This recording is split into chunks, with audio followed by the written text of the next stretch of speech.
slow up, no I don't take shit. I got no love for the fakeness. If you wanna play tough and wanna hate this, I'll always show up and make a statement. I don't ever slow up. Hey guys, happy Tuesday. We hope that your day is starting off fantastic. Welcome back to another episode of The Final Takeaway. Here's what we have for you today.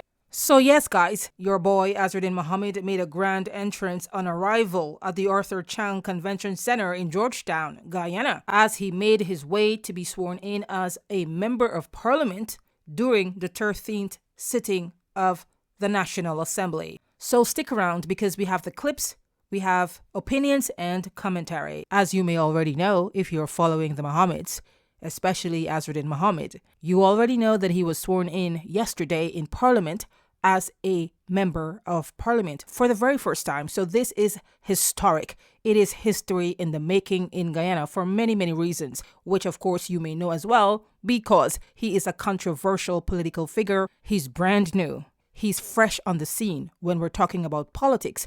He is a billionaire Guyanese businessman. But when we're talking about politics, this is a whole new different ball game. He has no political history, no records. You get what I'm saying. So yesterday was history. Yesterday made history with Azruddin Mohamed getting sworn in as a member of parliament. But not just as a member of parliament, he is the leader of the We Invest In Nationhood party win, which clinched 16 seats in the last national and regional elections held on September 1, 2025, resulting in his party becoming the country's opposition party, the main opposition party. He's expected to be the leader of the party, which will obviously make him the opposition leader. So with that being said, if you missed the swearing in, we're going to play this clip where you'll see the moment he was sworn in as member of parliament yesterday at the Arthur Chang Convention Center during the first sitting of the 13th Parliament. Let's bring you back to yesterday when he was sworn in. Mr. Mohamed.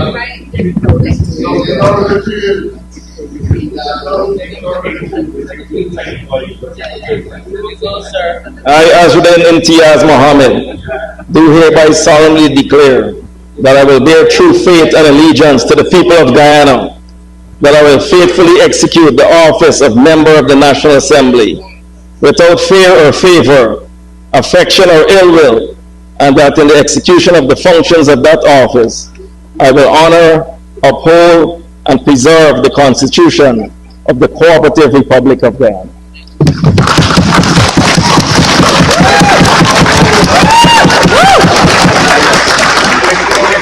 As you can see, and you would agree, that is history in the making. In the last couple of days, let's say from around Friday, October 31st, 2025, there was great uncertainty as to what is going to happen with Azruddin Mohamed. What might have happened on November 3, 2025, the day Parliament was scheduled to open, which it did, just in time to stay within the constitutional time frame. But we're not going to talk about that right now. So there was a lot of concerns and worry and fear and anxiety and uncertainty as to whether Azruddin would make this auspicious occasion yesterday. Well, he did, and as you can see, there was celebration in Parliament amongst his own parliamentarians. Now that we have that squared away, let's rewind and take a look at Azruddin's grand entrance yesterday at the Arthur Chang Convention Center in Georgetown, Guyana.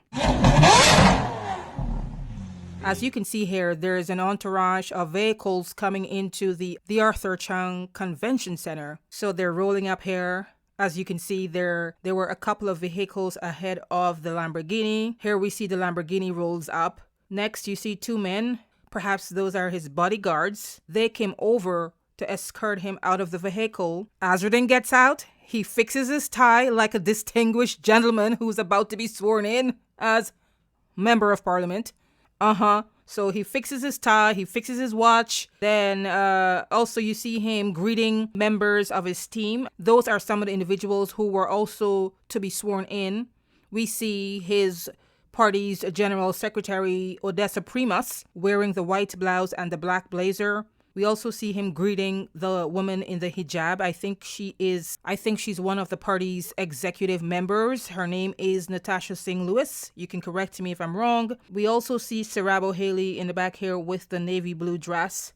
Some of the other individuals may be bodyguards. And one thing I want to say that's important for you to note, We also want you to note one important aspect of yesterday's appearance. We're told that Azruddin's attorney, Sian Dorjan, accompanied his client to Parliament, to the convention center. Now, you may ask, why does he need his attorney with him? Well, for legal purposes, just in case something goes down. Anything could have happened yesterday. He could have been suddenly served with documentations. He could have been arrested right there and then and taken away, which would have meant he would have missed the swearing-in ceremony. And so it was a precautionary measure. Some people will say, I think it's a clever legal strategy to have your attorney on site since things are so unpredictable and spontaneous lately. As you may know by now, Mohamed was arrested last Friday. Maybe suddenly, unsuspecting to him, maybe he did not know he was going to be arrested in that moment while he was in Georgetown. So he's not taking any chances, okay? So if you have your attorney on site, the attorney can step in and object just in case there is a breach of the law in terms of the processes of maybe arresting or serving a document on Mohamed. The other thing is having your attorney with you allows the attorney to read any documentations that are being served on you to ensure whatever is stated in the documents are in line with the law. So yeah, that's what Mohamed did. He brought his attorney to Parliament with him, okay? Attorney Dorjan is one of 5, I believe there are 4 others, who are representing the Mohameds in the extradition case. So for all the naysayers, well, hey, there you have it. There you have it. It's done and it's sealed in history. This actually happened, regardless of all the things that are going on now. We have the U.S. indictment, which was filed in October, where Azruddin and his father, Nazar Mohamed, were both charged for wire fraud, mail fraud, and conspiracy to commit money laundering with regards to gold exported to the U.S. from Guyana, and with regards to a $50 million tax evasion fraud case. So great, Mohamed was sworn in as member of parliament. At one point, we were told there would be no swearing in of the opposition leader. So we thought that meant he would not even be appearing in parliament. But once we noticed his name place card was situated in front of a seat in parliament, that was the biggest clue that he may be there.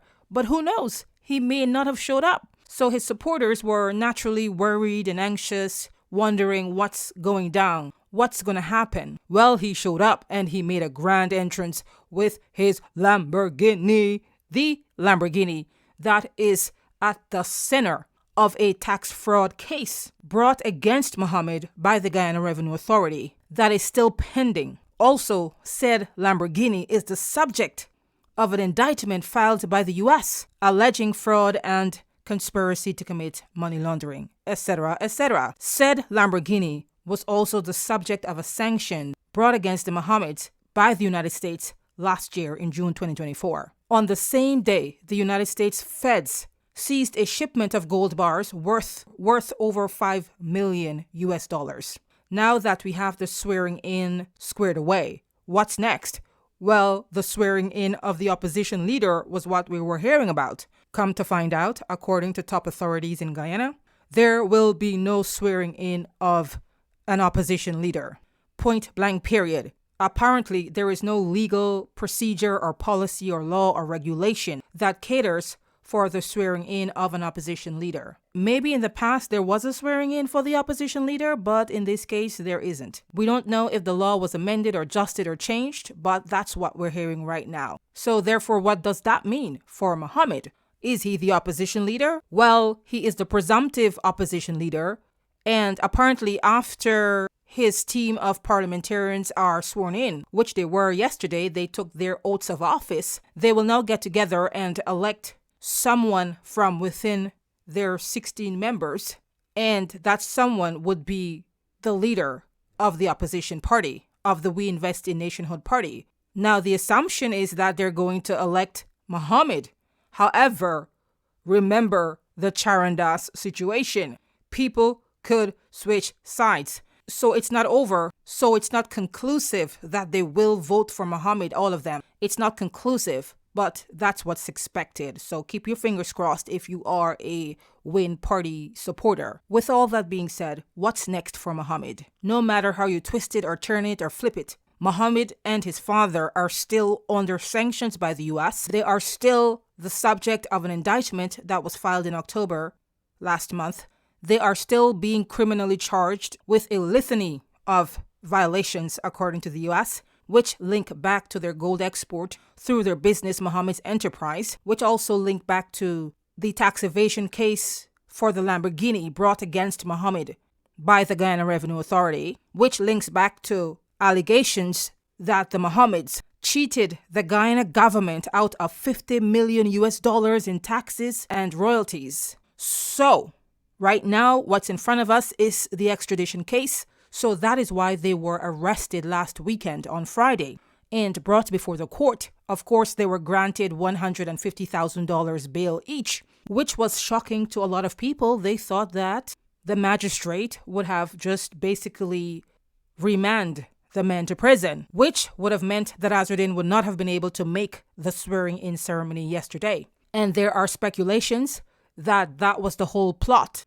to have the men arrested, thrown in jail, get rid of Mohamed so he cannot attend parliament to be sworn in. Well, if that was the case, that backfired very quickly. So here we are, and we're going to be following this story. We're going to be bringing you updates. We want to hear from you, of course. We want to hear what your thoughts are. What do you think about all of this, about the swearing in, about him not being sworn in as opposition leader, and of course, what you think about Mohamed just rolling up grand entrance with the Lamborghini that is at the center of a scandal.